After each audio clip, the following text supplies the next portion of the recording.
Hello everyone, how are you doing? This is MD Tech here with another quick tutorial. Today I'm going to be showing you how to delete system volume information in Windows 10. So we're going to just jump straight into it. I'm going to start by left clicking on the start button, and then I'm going to left click on the search menu and I'm going to type in control panel.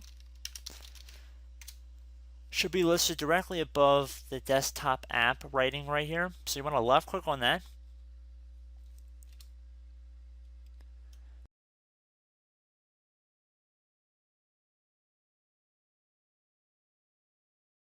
So left click on System and Security. Scroll down this list until you get to Administrative Tools and left click on that. And then double click on Services.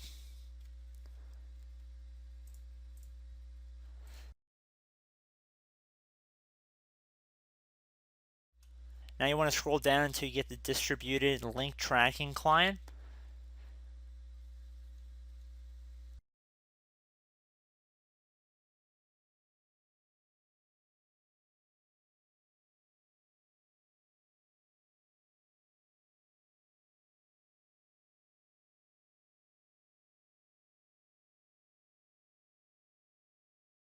Right click on it.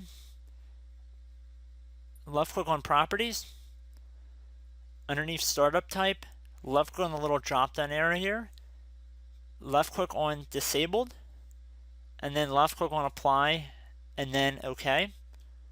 So at this point you can close out of the Services window. And now we want to head back to the Start menu and right click on the Start button. And then left click on Command Prompt Admin.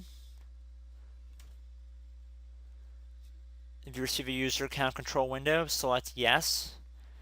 So in most cases it would be the D drive, however I'm going to do T in my instance, but for most people it'll be D, and then colon, and then I'm going to hit enter.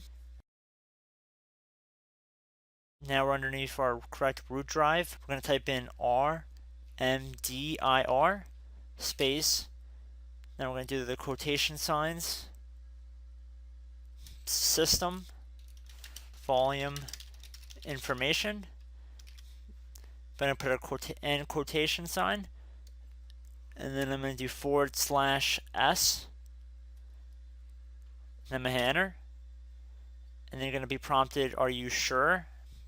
Hit Y on your keyboard to select yes, and then hit enter, and then you should be pretty much good to go from here. At this point you can close out and then restart the computer, and hopefully you'll be good to go. So I hope this brief tutorial helped you guys out, and I will catch you in the next video. Goodbye.